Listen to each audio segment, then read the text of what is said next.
Fallout Equestria. Heroes by No One. Chapter 8. A Fine Line. What you don't know can't hurt you. There was something odd about Molly I couldn't put my hoof on. Maybe it was the way her ears seemed way too long and floppish, or that when she caught me staring at them, she immediately hid them beneath her black cowpony hat. In fact, her entire face seemed off, unlike any pony I'd seen. Not ugly, she was quite cute, just off. Her body seemed thicker than her height would suggest, and it may have been my imagination, but her legs were thinner and more flexible. She looked differenter than any pony I'd ever seen, that was for sure. "Tell me," she said, trotting over to her desk. With a tap of her hoof, the earth pony flicked a small pair of sunglasses from her desk into the air, making them spin majestically before landing gently on her nose. "What is a Mustang rat doing in my hotel? And please, don't lie." I gulped. The spacious office was surprisingly underfinished in comparison to Roy Mustang's. The walls looked worn, the carpet threadbare, and one side was riddled with holes. Besides the desk, that was missing a leg with a stack of books substituting, the only furniture was a small chair the mayor sat in, and a dirty mattress off to the side. I wanted to believe I had found the mayor of the mansion, but given the room I couldn't tell. She called the alehouse her hotel, but her apartments left something to be desired from a gang leader. Or maybe I was overthinking it. That would be a first. She was clearly Molly. Strange squealed behind me. Snapping my head around, I glared at the unicorn stallion foolishly trying to get Serenity to stand still. I took special care to memorize his face before another guard forcibly turned my head around with the butt of his gun. All her guards were unicorns. My shoulders burning confirmed that. But she was an earth pony. Interesting. If I were a smarter pony, I could have used that. Mustangs? I took a gamble. Not Mustangs. I continued feeling all the eyes in the room turning to me. Definitely a gamble. Finishers. Is it bad when some pony laughs at your lie? Because the yellow-maned mare laughed far too hard for it to mean nothing. "No, you're not. For one, you're ugly as fuck and smell like shit. They hire beautiful ponies only. Second, seriously, no. Nice try. Now tell me what that ass Roy is bugging me about. Is he still jealous as ever?" So I laughed back. Well, it was more of a smirking chuckle, but it got across my fake derision as best as possible. Mustang's an ass. Don't work for him. Finishers paid me. Not technically a lie, though I was getting tired of talking already. Even though I knew I was going to have to fast talk my way out of the situation, I really didn't want to. "No, you don't. Stop lying or your daughter might never walk again." The mayor said this with an offhand wave of her hoof. "No." "Excuse me?" "No." She just stared at me, bewildered through her dark glasses. "She isn't my daughter. And you won't hurt her." She raised an eyebrow. "Because I am not lying," I added quickly. "Photo finish." "Is not so bold. She is many things, do not get me wrong, but she is not bold nor ever will be. This is a bold act." She motioned to something behind me. "Not that it matters. I have spies around the moon. They have seen you working inside there. Little rats should not think to toy with lions." Though her mane was golden and large enough to be a lion's, she was clearly not. I wanted to say she was a pony. There was something wrong about that idea. Good. I was meant to be seen. I gulped a bit before leaning in some, much to the chagrin of the two unicorns standing either side of me. "Do you think only you have spies?" Once upon a time, I met a little filly named Spitshine. She had played poker with raiders and always won, not because she was smarter or luckier, but because she could make the other players believe her hand was weaker, or stronger as it suited her, than it was. Pearlie called it bluffing, and I think I was getting the hang of it. "Really?" She laughed, leaning back. "Okay, I'll buy it. Tell me, little fish-turned rat, what do the finishers, those paragons of fabulosity and beauty, want with a stallion like Roy?" In addition to my meager bluffing skills, I also had this plan ready in case things went horribly wrong, because, you may have noticed, things went horribly wrong often. It was a speciality of mine. "Him?" I scoffed. Behind me I could hear the weakened voice of Flare chuckle. To be honest, I haven't even realized they'd dragged him into the room too. Nothing. His hotel. That's the prize. Molly, the leader of the bases, hummed. resting her head into a foreleg. So hard to decide, one rat or another. Still, a rat is a rat, no matter its mother. Tell me, my mysterious rat, who holds your leash? You say finisher, yet the finishers have no reason to break in. I assume Mustang, but you deny it on the threat of pain and death. Even more, your leg implies you're a friend of the ever-so-mysterious Mr. House. So what, rat? Am I to expect a squad of Ponytrons to burst in, just so you can be linked with the Galicians as well? Truthfully, I was not to be seen here, under screenshots orders. That piqued her interest. It was also part of my plan, using the finisher's second in command to make it seem like I went around photo finish. And before you get these crazy notions like I am not dumb as a rock, please understand that just because I am stupid doesn't mean I can't have bouts of good ideas. Also, the idea for a backup plan was Flare's. He'd even suggested the finishers as patsies and asked them for permission for me. Honestly, I was just taking credit for his idea. But in my defense, really, I want it to be my plan. So if you're laughing at me, please stop. That's just rude. Screenshot? Is she in charge now? No, which is why I wasn't to be seen here. So much talking. How did ponies do this all day? It felt like my tongue was going to fall off. I made note to myself to never let Flare plan plans ever again. I was to come here and verify rumors. Oh, so that's it, little rat? You scurry my walls, then crawl back to your master and tell her I plan to destroy the Mustangs? She grinned a bit too much for that. And then she plans to swoop in and steal my prize from under my nose. Is that it? Flare said from where he was being pinned down behind me. You don't get the prize. At least you won't, no matter how hard you try. Oh, the Enclave carrion wishes to speak, the mayor guffawed. Squawk for me. You aren't stupid, and you know the Galicians won't let you control the Mustangs casino or their assets. You're not the first to try and hold 2 blocks. The Galicians have always enforced 1 casino per gang. It keeps their enemies fighting each other, serves to stop ponies from rioting and rebelling against tyranny, and because they want it so if they're ever taken down, anarchy will destroy the city. What? Did that make any sense to you? I see the remnants scavenged enough to educate their members before running from the clouds like a scolded puppy. I could almost hear Flare seething. It's a shame. You're right. My grandfather tried not long after wrenching this casino away from its previous owners. Lost his life for it. I'm not one to make the same mistake and underestimate the Ponitron army. She gave a quiet smirk to my right where I assumed Flare was standing. So, I said, and I was getting close. I could feel it. All she had to do was take the bait. The delicious bait. You need a puppet, some ponies, to take over the moon while being in debt to you, right? Right. Yes, she agreed. Plain successful. Let's call for a drink. But Celestia, please stop fucking me around. I don't really trust you. This is all good in theory, and under the assumption you're really working for the finishers, and that they really want me to tell them how to run their shit if I get them a casino on the strip. However, it is far more likely you are a Mustang rat. Lies and slander. Well, I nodded my head towards the door. Check out my ride, the Skywagon. In fact, photo finishes Skywagon.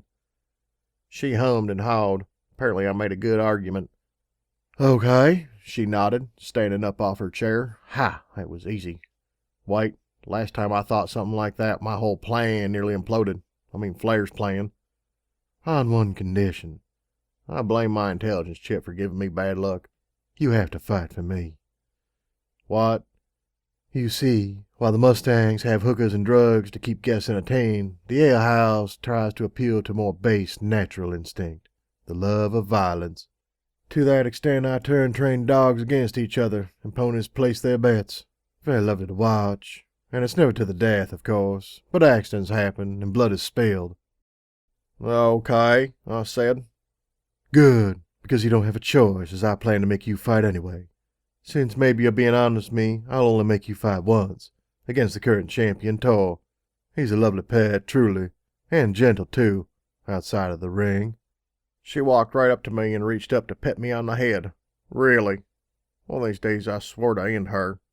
If you win, you and your daughter, I winced, can go back to the Mustangs and find a door near the back of their casino. This door will lead you into a small alley beside the moon.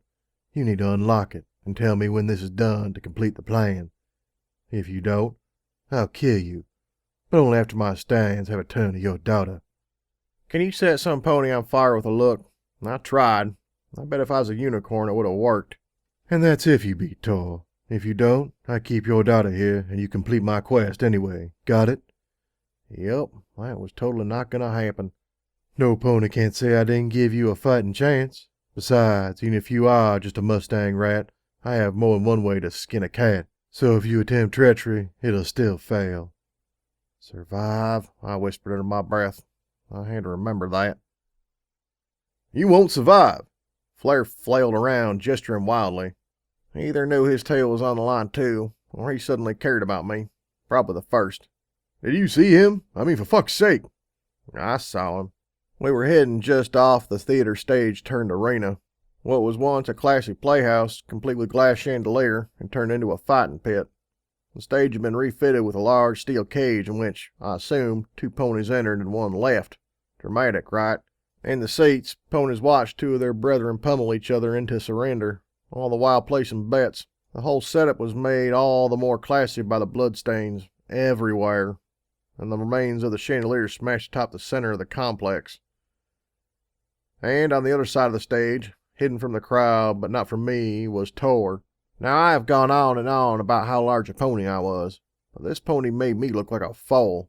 He was over a head taller than me, and so bulky I had to wonder if his mother was a minotaur.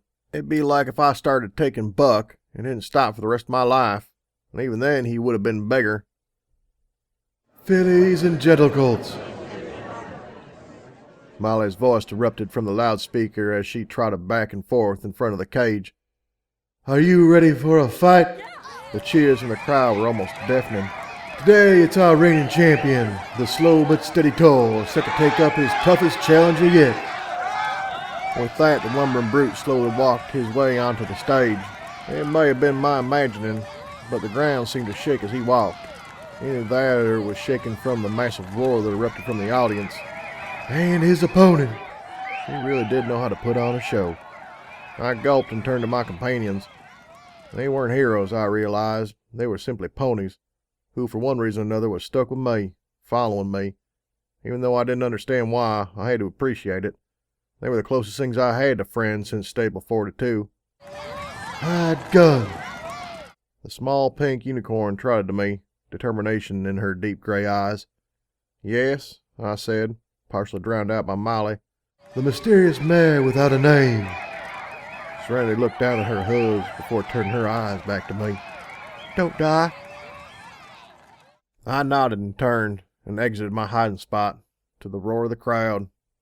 The entire theater was only half filled, but it was more ponies than I had ever seen in one spot at one time, and they were cheering for me.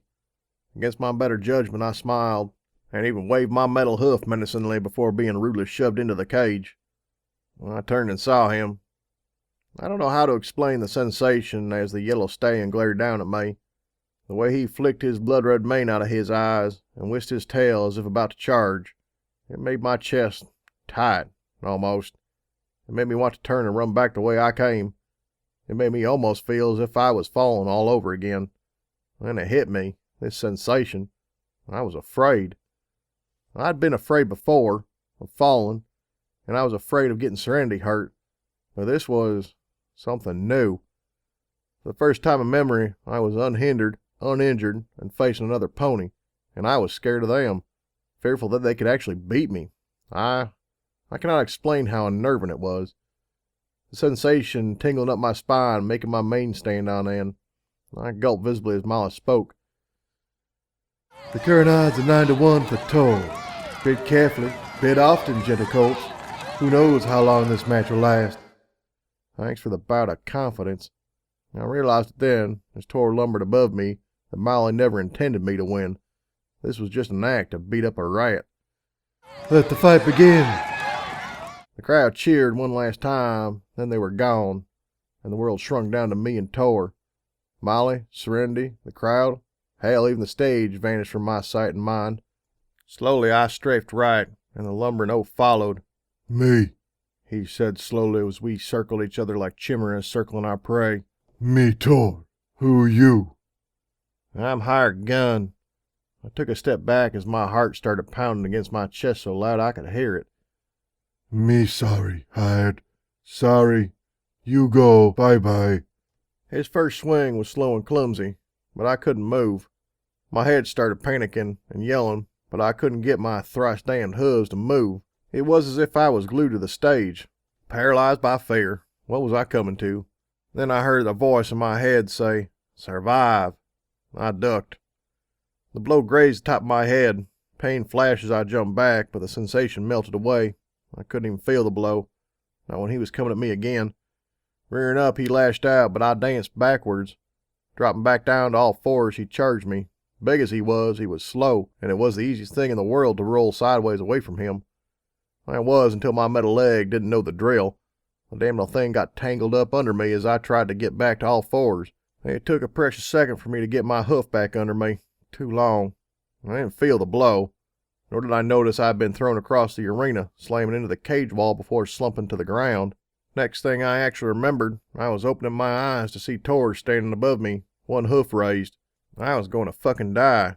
Even a stupid pony like me could understand that. I tried to move, but pain lanced through my chest, burning and stinging like I'd been shot with daggers on fire. I rested my head back down and accepted my fate, until I caught a glimpse of Serenity standing beside the cage, tears in her eyes. "Don't die," I could almost hear her say. Tor's hoof came down and missed. I managed to squirt myself under him, his hoof slamming through the stage, temporarily tramping him like a rat. The raging pain sneaking through my chest didn't even pretend to go away, but I gritted my teeth. Monster or not, every pony had a weakness, and under him I was in the perfect spot to exploit his. I squished his naughty bits like I'd squish a bug. He screamed and fell. I dodged his falling body and scrambled onto my hooves. I stood wobbly as he dropped to his knees. There was blood on the floor, but I didn't know whose. I was going to win, though. I had to. With all the strength I could muster, I lifted up my hoof, and he kicked with his foreleg. I had to jump back to avoid it, causing pain to spike through my chest. It almost felt like my heart was exploding. Twice. Still, I kept on my hooves, even as he too struggled to his.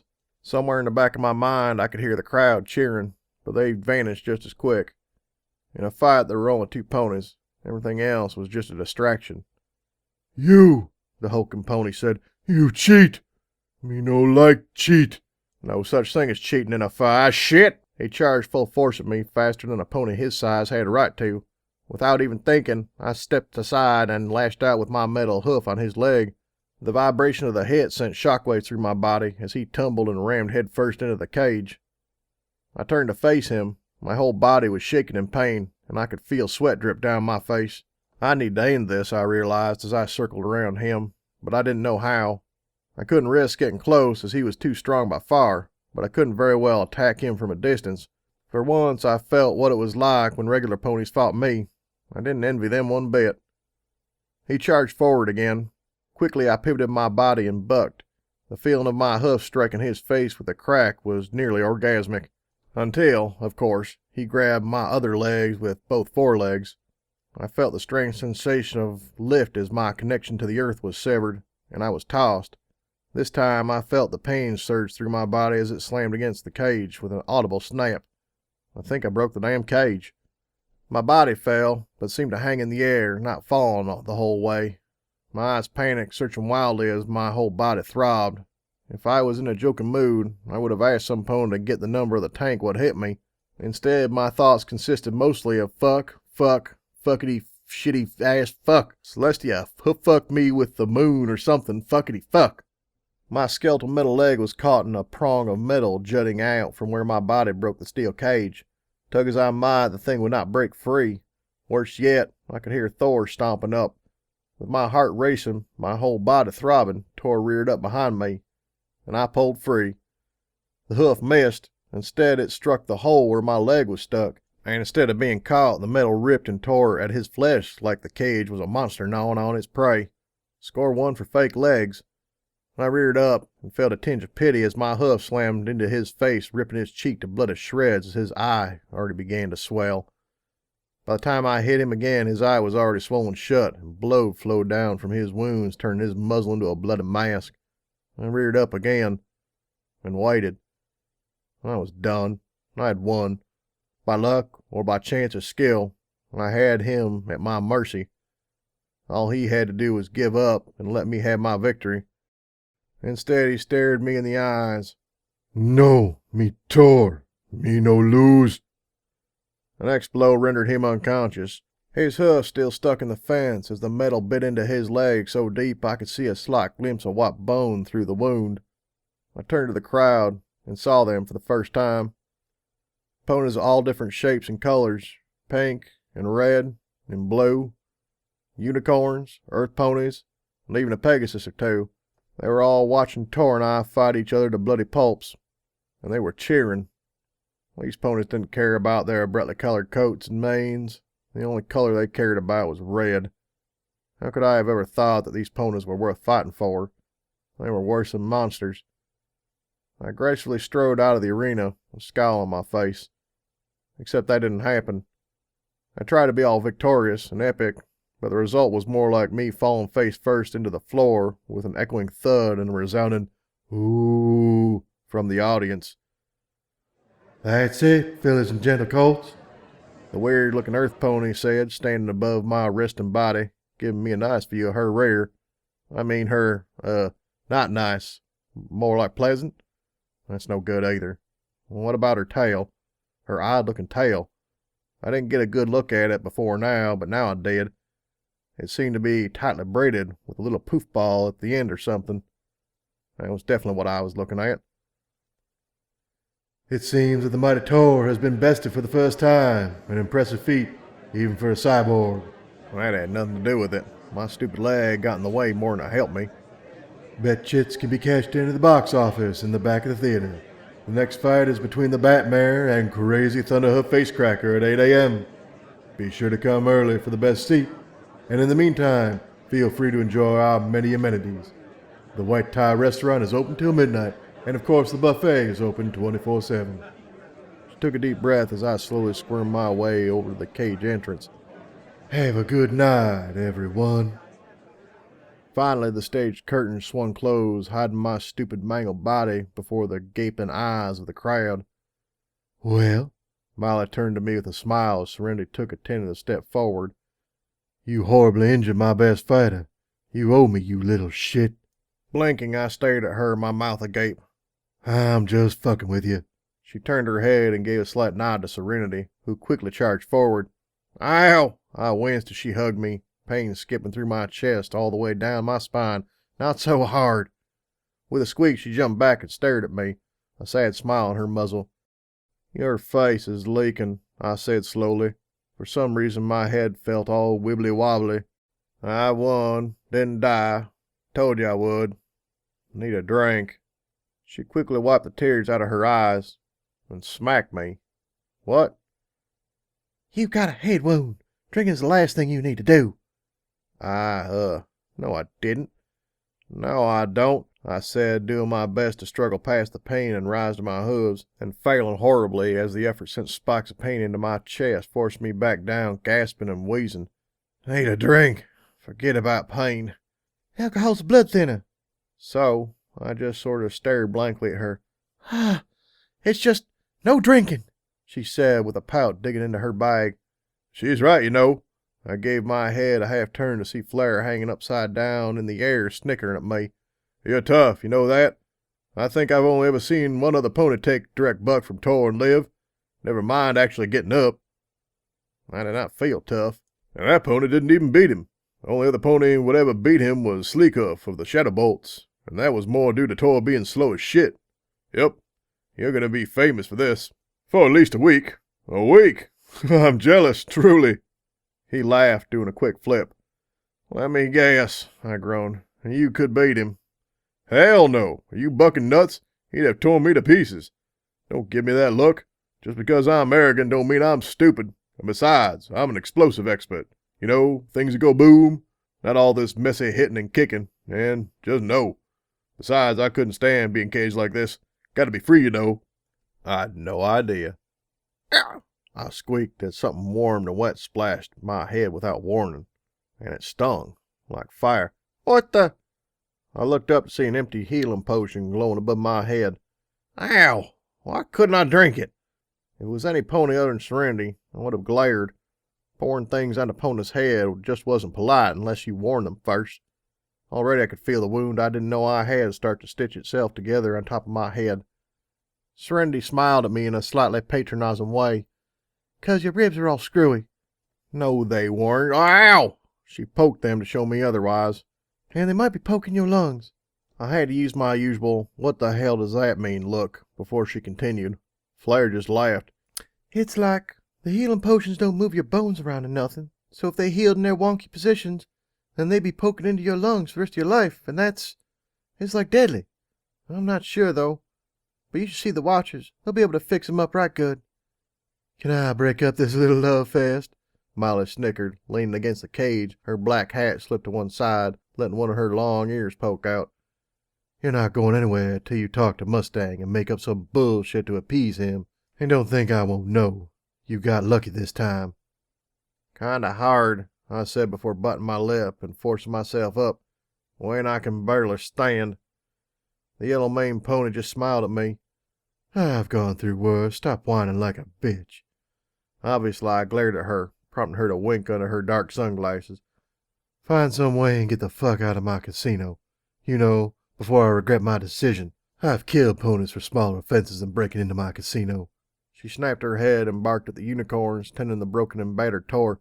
"Hurry up already." "Right."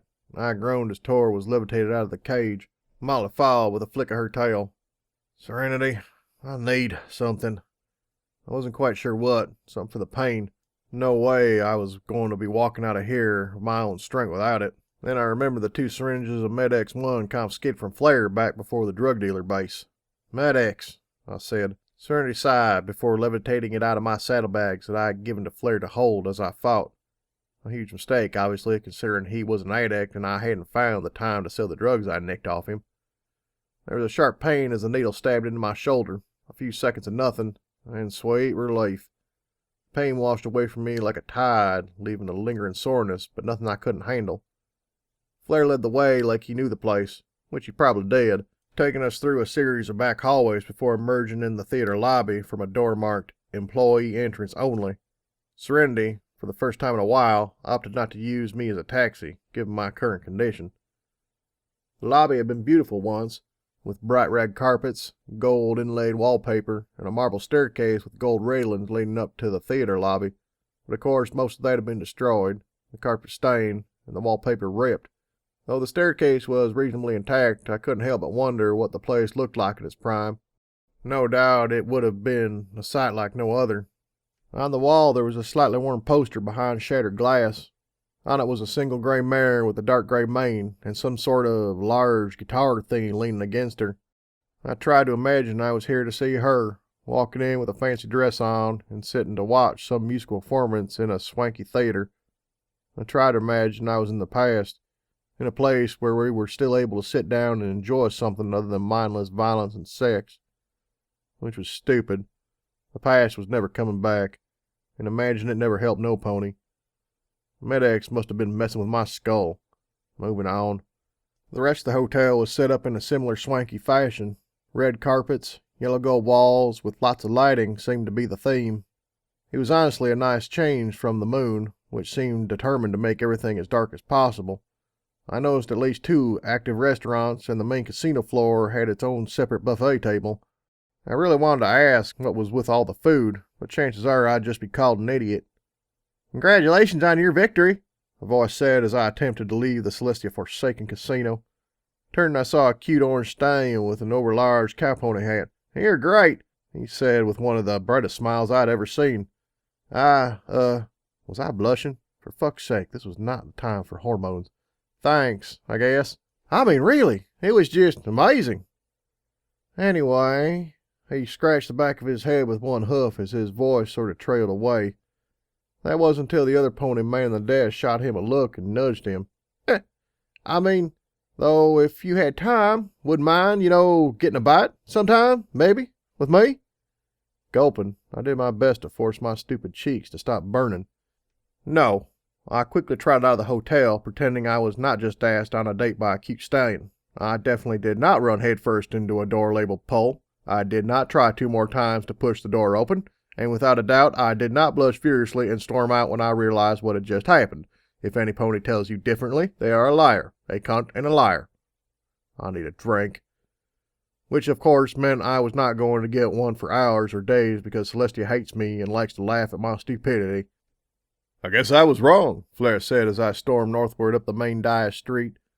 While the moon and the alehouse were technically on different sides of the same street, the alehouse bordered the Dias fountain near the city center, while the moon was the first thing you saw entering the north gate. Wrong about? I asked as Serenity just giggled beside me.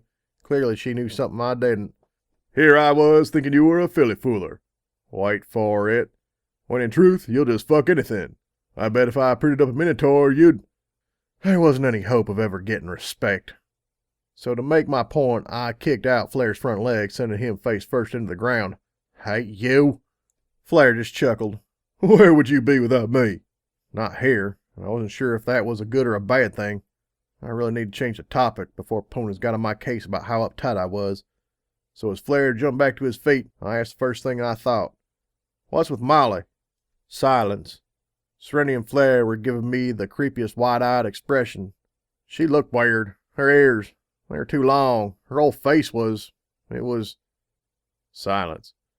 Flare and Serenity exchanged a look I couldn't quite decipher, and I already regretted asking. She's a mule, Flare said in a hushed whisper, his pace suddenly picking up. He took the time to look around to make sure no pony nearby was listening as we trotted closer to the moon before continuing. A donkey pony hybrid. A what? Could they even do that? The idea just made me feel sort of sick in my stomach. Either that or the Med-X was wearing off. Pain flared up, blinding me in agony for a second. And please, Flare said, as I bit on my lip to try to relieve the pain, don't talk about it in public again. She does not like ponies mentioning. I reminded myself to keep that in mind as soon as I got some more Med-X. The elevator stopped on the third floor. Flare, I groaned as my new syringe of Med-X finally started to take effect. Put Serenity to bed. I quickly preempted her puppy eyes. It's late. It's been a long night. Sleep. She pouted and grumbled and agreed. Not that she was getting a choice anyway. Then meet me outside. I need your help.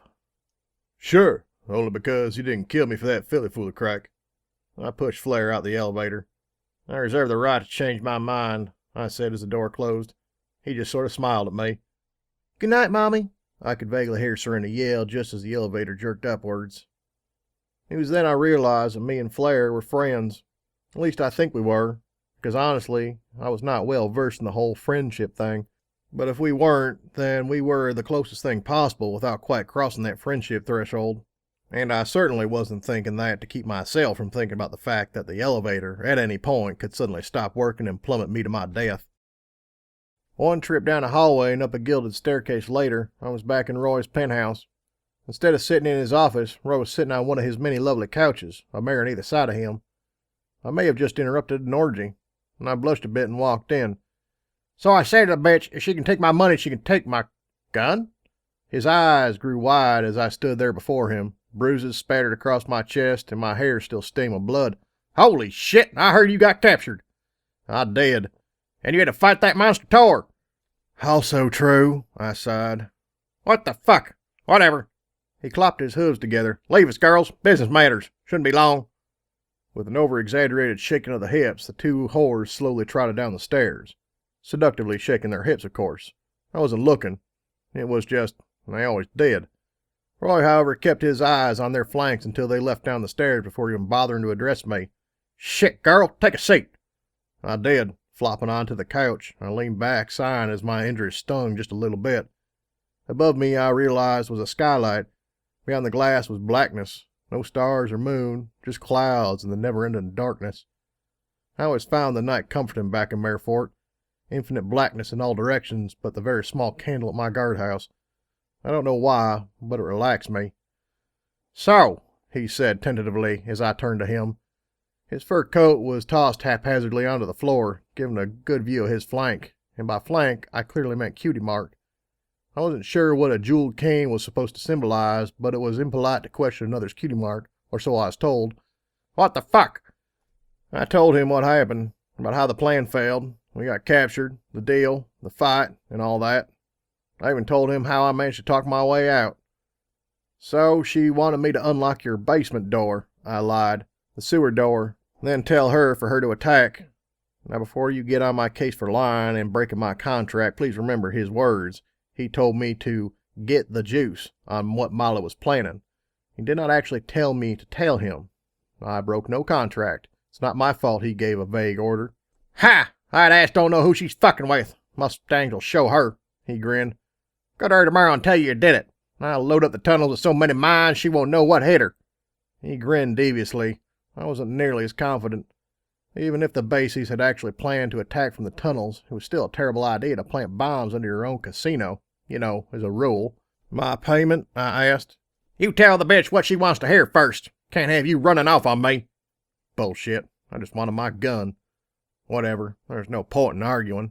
It's not like I actually done what he wanted anyway. Honestly, I expected you to fuck up. I mean, you ain't a very subtle pony, but it's a pleasant fucking surprise. If you thought I'd fail...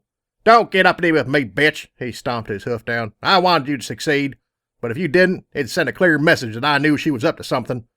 Hooray for being expendable. But you did it, or close enough. Mustangs aren't down yet, you can bet on it. I groaned, stepping to my hooves. My whole body was dull with pain, and even I could tell my breathing was labored. Okay. Where the fuck are you going? Watchers, I said, turning my back to him. Everything fucking hurts. If you got a Med-X, I hated asking Raw for anything, but I knew that last dosage was not going to last me the long walk down the strip. Huh, he said. I guess he wasn't used to being asked for anything. Sure. My shoulder burned, because I needed more pain, as he floated a couple syringes over to me. On one condition. I turned and did my best not to glare. I don't give a fuck if your fella wants to make extra cash or not, but under no condition do you ever fucking touch a client again, or I'll rape her myself. I was not in a pleasant mood when I met Flare outside the moon, and the stupid water fountain and the stupid horrors dancing in it did not improve it. I did not like being threatened, and I did not like any pony holding Serenity above me like she was a fucking bargaining chip. And yet every pony did. I promised myself to kill them slowly when given the chance. Hey, Flare said as I stormed past him, my rage and new syringe of Med-X masking the pain which still burned. Okay. He flew alongside me as I stormed past stupid civilians as Flare zoomed beside me. You said you wanted me. Are you okay? No, I was not fucking okay. Since sundown I'd been captured, interrogated, threatened, beat up, horribly injured, and generally treated like shit. No, fucking hurts. It was true enough. The third Med-X didn't seem to help as much as the second or first. Better than nothing, but damn it, pain hurts. Walk with me, in case Med-X runs out. The walk from the moon to the Watcher's headquarters was much faster when running doped up on Dash. Walking across the city was just painfully slow, but running was just out of the question. Can I talk at least? He said, floating backwards in front of me. Sure, whatever. I winced as a sharp pain shot through my chest before subsiding. Is Serenity asleep? Dunno, he shrugged. Apparently, he did not know how to follow simple orders. On the other hoof, I actually said put her to bed, not to sleep. Last I checked, she was lying in bed with her eyes closed. You don't have to be so protective of her. She knows more about this city than you do. I mean, she was a slave before, right? She's tougher than she looks. She was going to be a slave, but I saved her. Being knowledgeable and responsible are not quite the same thing, but I was too pissed to care. It's late. She's young. She needs sleep, I said. Yep, and you're planning something. I hated it when Flare read my mind. No, my plans suck, I said. I groaned and stopped for a second to admire the water fountain in the city center. For some reason, I really loved the statue of that stallion rearing up in the center of the fountain. I looked up at Flare. However, once we find out how much surgery I need you to go to the finishers. What? Oh, yeah. The bases didn't give the Skywagon back, did they? I shook my head. Yeah, the chances are they'll want some sort of compensation for the trouble it's going to take them to get it back. Maybe I'll have to clean up another druggie, or sort out a Minotaur family dispute. Whatever it may be, I had to take the job. The finishers were the only 9 dicks I'd met since getting to that damnable city, and I wasn't about to break our relationship. Yeah, I said, continuing down the street. Exactly. So why couldn't your filly come for this? He asked, being careful to fly out of the way of the robotic ponytrons that patrolled in front of the clips and clops as we passed it by. She's not my daughter. Fuck, is that so hard? Seriously, that was just getting annoying. Honestly, yeah, it's a little hard to believe. he said as I stared upwards at the Clips and Clops Tower. It always amazed me every time I saw it, rising up so high, shining like a pink sun breaking through the darkness. Part of me really wanted to see the view from up there. The rest of me wanted nothing to do with it, knowing that it was way too fucking high and it would end badly for every pony involved, mostly me, of course. Flare sighed, snapping me out of my trance. You treat her better than most mothers I've seen. You might as well be a mother. He shrugged. She wouldn't mind it. How do you know? I asked. What? He smirked. We can talk without you. I bet I know more about Serenity's story than you because I try to learn. She lost her parents when she was a foal, or she never had them. She doesn't even know. Watchers teach, but they never gave her love, you know. Can you blame her for wanting something to stick to? What, are you a psychologist? I growled. I'm not her mother. Pretending won't make it so. What's wrong with pretending? Yeah, he wouldn't mind it, being a druggie. I mean, fuck. Sometimes all you have is hope and imagination. What do you know? I asked. He stomped down in front of me. Seriously. Where do you come from? Some magical land where ponies don't die? Where life doesn't suck? Where you weren't living on the edge, wondering when the fragile piece would finally break down? Both my parents were killed by raiders. My brother was shot down and tortured by minotaurs when the fuckers first came here, and my sister was forced into prostitution by the stallion you work for. So excuse me if I want to imagine a better life. That's what hope is, isn't it? Imagining something better? His idea of imagination was playing house and getting high on drugs, so no, I didn't agree with him. I pushed past him. I really don't want to talk about it. Okay, whatever, he sighed. What have you got against being a mother anyway? From what I've seen, foals are the only things you don't consistently want to smash into a bloody pulp. I started. Honestly, I had a lot against being a mother, so I kept walking south past the apartment complex the remnants called home before I answered. Difficult, I guess. Like, oh, is it some sort of history thing? Like your mother beat you as a child, so now you're afraid you'll follow in her footsteps? I just sort of glared at him. What? When I was a little cold, I was going to be an army doctor specialized in mental disorders. I'm not as stupid as I look. Well, I never actually went past a few classes. When I found out I have to go to flank yard to study, I became an explosives expert. It also paid more. Explosions paid more than a doctor. Okay, then. But I have basic knowledge, so tell me about your childhood. No, I said. The Watcher's fort seemed so far away. Why not? You know that you don't have to be mysterious all the time. I asked Serenity, and she doesn't know what you did before you found her either. So what's the deal? You hiding something? Did you used to be a raider? Or, I have no idea, it's just... He floated upside down in front of me. Weird. You appeared from nowhere, save a foal, and then get knee-deep in manure and politics in a city you've never even heard of. You make no sense. If I wanted you to know more, you'd know. I groaned, ignoring the fading effects of my painkillers. So I never get to know? Yep, I said. To my surprise, he laughed. Well, it's your choice. Knowing you would have to be something bad, and since you didn't kill me when you could have, I have no grounds to argue for more special treatment, eh? I smiled through the pain, partly at whatever this heart-to-heart thing we were having, and partly because we had finally arrived.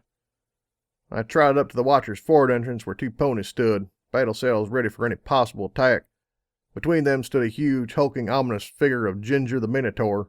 Predictably, most ponies took a wide route around the fort, lest the Minotaur look at them. It'd be a sin. I trotted up happily. Oh, there was still pain as the Med-X neared the end of its effectiveness, but I knew it would not last much longer. Hey, I said to the guards. One smirked, so I guess he remembered me from the Dash incident. Lovely. I need, hailing. I can see. You! Me? It is you! No way! I turned to see a sea-green older mare trotting up, her eyes wide. Clean cut. He told me. Are you? She gulped. You couldn't possibly be hired gun. I blinked a bit and nodded. You know my daughter. I mean, you knew her. My stomach twisted itself into knots. Who? I asked. Her name was Lai. She went up with the caravan. Clean cut said you were there when you had attacked. Lai. How long it had been since that moment. I had tried so hard to forget about her. Is it true? Yes, I said, doing my best to avoid eye contact, but the mare was very persistent. When we were attacked, she died a hero, trying to protect every pony. They took me captive. She was a good mare. The sad older mare just nodded at me. When I had the chance, I took revenge for her, for Lai's sake. What? My eyes shot up, meeting hers as she shrieked, My baby died, and you think Maul Killen's gonna bring her back? Monster! I stood dumbfounded as she pushed past me into the Watcher camp. So, Flare said from above me, more your mysterious past? So what seems to be the problem? I blinked at the doctor as I leaned heavily on the tent's covers before looking down at my side. Since the kick, the bruise had went from blue to red to a molted yellow that looked positively sickly. Oh, that! He poked it with a very undoctor-like fashion. A wave of nausea burst through me and sent me stumbling to my metal knee with a taste of vomit in my mouth. Does it hurt? This doctor, is Celestia's my witness? I'm kidding. Yeah, you got fucked up something fierce. I stumbled to my feet, glaring back at the black-coated doctor. Wait, shit, you're the mayor that fought Tor. Seriously? I nodded, hoping to make this stupid conversation shorter. Mr. New Haggis was talking about that. Shit, sorry. Are you sure you're a doctor? I growled between my teeth. Yeah, well, mostly. Mostly? I'm getting my full doctorship in a few weeks. He slicked back his long, plain white mane. Since I'm the new guy, they make me take the overnight shift. Shitty, I know, but hey, it's a living. So, Tor. Damn. You know they're still working on him. I raised an eyebrow. His leg got fucked. You did it. Oh, when they tried to move him. The way I hear it, somehow he lost a huge chunk of bone. Healing potions can't fix that shit. And we don't got the supplies. Best case scenario, he gets an augment or becomes a cripple. So, on top of all the other ways I fucked up, I managed to cripple a slow pony, thus stopping him from ever making a living. Well done, Silver. You're a real class act. Should go burn down an orphanage next. Oh, I said. That reminded me of something. In my... pain washed over me, but I fought through. Saddlebag, some drugs, for payment. I was lucky enough not to have bet away the drugs I confiscated from Flare during my drunken binge.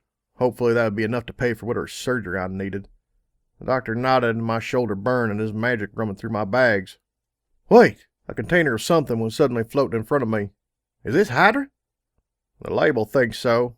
The doctor blinked before looking at the glowing container to confirm. Laughing, he patted me on the shoulder, sending spikes of pain through me. That time I actually did vomit. Sorry, he said as I spat and wiped my mouth. The taste of vomit permeated every breath and made me want to puke more. But seriously, this is Hydra. Very rare. The last shipment we got from Hoovington was over a month ago, and not a single word on why it had been delayed. Okay, honestly, I didn't even know what it did. I only took it because it looked druggy. Whatever. He just sort of laughed. I really hated my doctor. Okay, you first. Looks like you have some shattered ribs. We're going to have to remove them. Why not hail?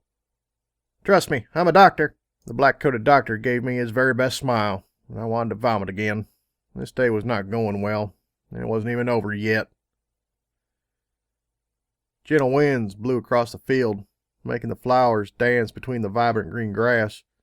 It was a cool breeze that just barely tussled my pink and white mane and tail. Sighing, I rested my head backwards and let the breeze wash over me. Above me, the clouds glowed such a vibrant yellow. They looked like they were on fire, like the sun was back.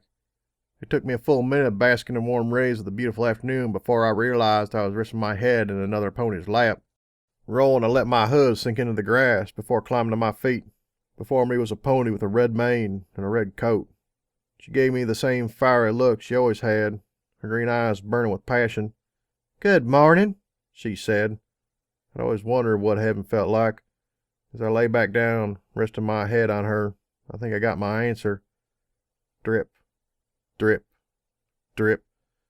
My eyes jolted open as something splashed in my forehead, just in time for whatever it was to splash directly into my eyeball. Squeaking, I sat up and shook the liquid out, letting the tiniest bit of it splash to the ground. When I realized what the red droplet was, blood. Against my better judgment, I looked up to the pony whose lap I was sitting in. It was still wildfire, only drip, drip, drip. Don't you still love me? Wildfire asked, half her head a bloody crater from a sniper's bullet. The corpse gave me a grim red smile. I didn't mean what I said. I only meant it wasn't your fault. Don't blame yourself. I'm sorry. Her mouth moved slowly, but her voice seemed detached from the movements. Just wake up, please. Her voice whispered in my head, but the corpse's mouth didn't move. Heh, I stepped back as memories of her voice poured through my head. Yeah, this is not happening, I said. While I wasn't looking, the plains had turned into a deep forest like the ones I had seen in books. Sunlight streamed through the thick canopy, dancing on the green, red, and yellow vines, but the corpse of wildfire stood in the shadows, and when many of the forest bugs moved too close, they dropped to the ground and caught fire. Why can't you just talk to me? Why must you always hide? Her mouth was still, but the voice rang through the forest like a wave. Light burst forth as the trees around her caught fire. The smell of smoke and burning flesh filled my nostrils. Backing up, I hit a wall of trees I could not pass. Wake up, a tender voice said. Wake up. Pleasant dreams? My eyes burst open to see Flare's pink eyes right in front of my face. You were blushing in your sleep. Were you dreaming about me? I shoved Flare's face away. No, creeper. He nickered as I slowly rolled off the bed, landing on the ground with a thud. The dull throbbing sensation shook through my chest and back, but it wasn't that bad. Did you see the finishers? I took a look around at the hospital room. It was the same tent as before, only now a pile of bloody rags were thrown in a corner beside a bin of similarly stained scalpels. On one of the counters, a few empty healing potions were strewn haphazardly. He flapped his wings a bit before tucking them back in. Don't you want to check with the watchers and see if you're fit to leave? I shrugged. Well, I said, stretching a bit, feeling the strain of my tense muscles. Those healing potions really were a thing of beauty. I'm walking. Surgery was a success. Removed ribs, I think. I turned to where the bruise had been, but it was completely gone now, save for a small off-colored patch of my coat. Magic. Who would have thought? You couldn't even see the scars.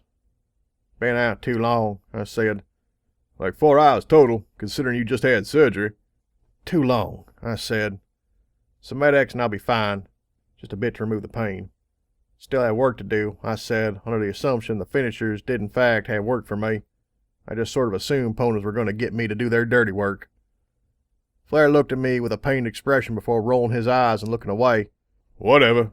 Clean Cut came here personally to tell me to stop you from doing something stupid. But whatever. Not like I could stop you if I tried. Nope.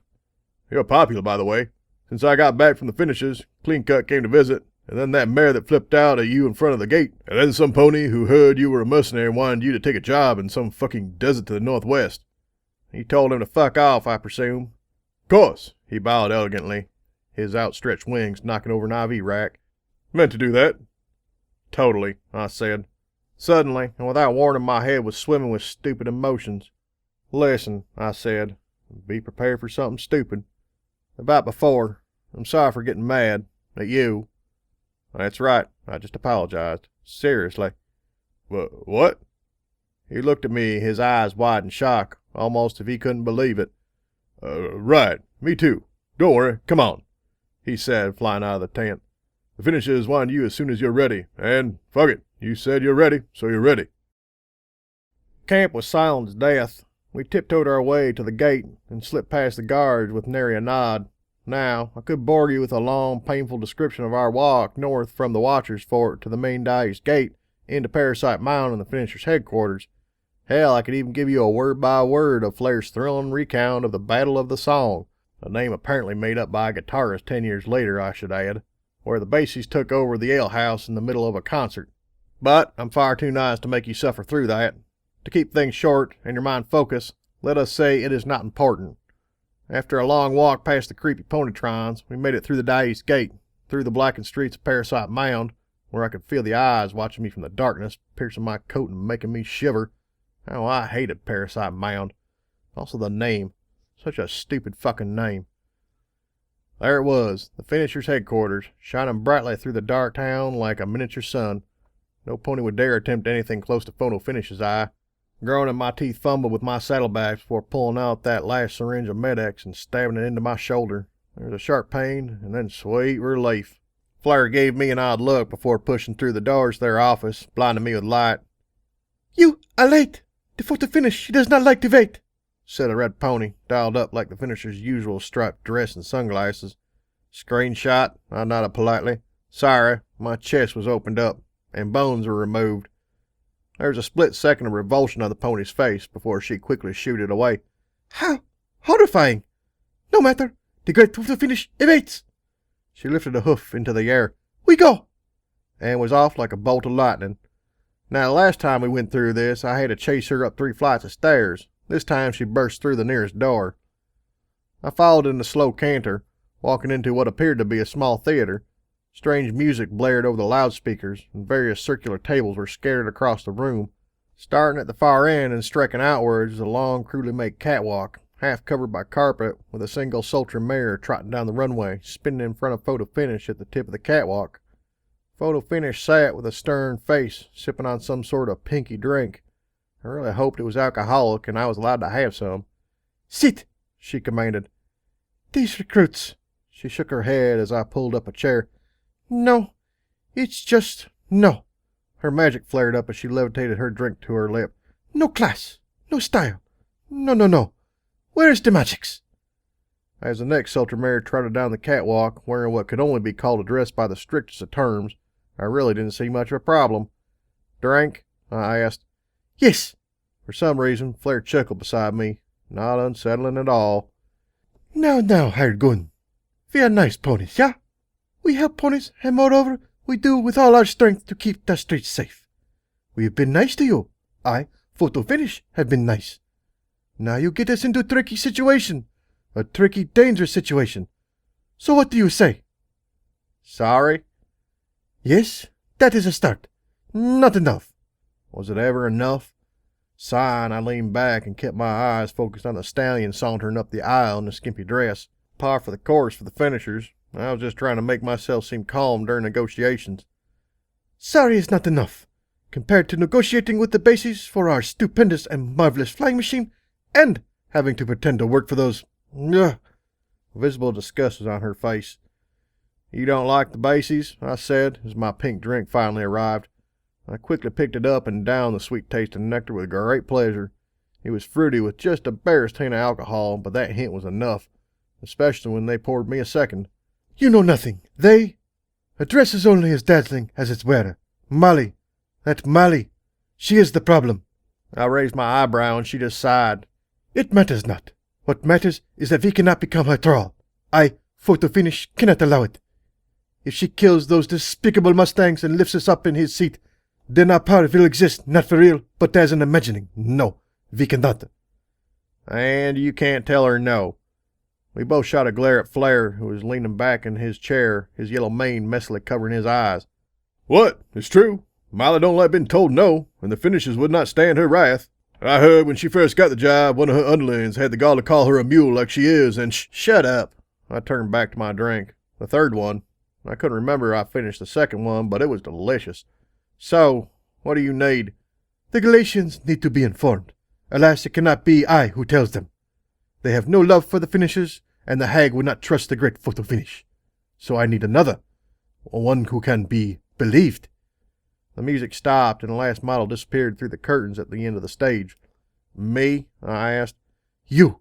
I, Photo Finish, said you will be outshining Star across the east, and Photo Finish does not lie. You are known to have fought against Thor. You are known to work with the Mustangs. You are believable.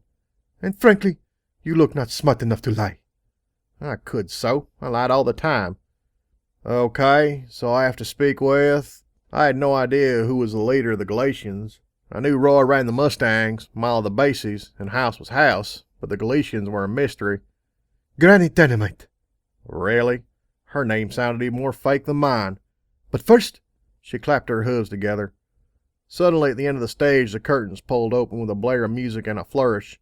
On the end of the stage, surrounded by the models, was a brown wooden circular structure. When a model tapped it, it swayed and drips of water splashed over the top onto the stage. Soapy water. My face paled and I turned to Photo Finish. "What is this?" "A bath." "What?"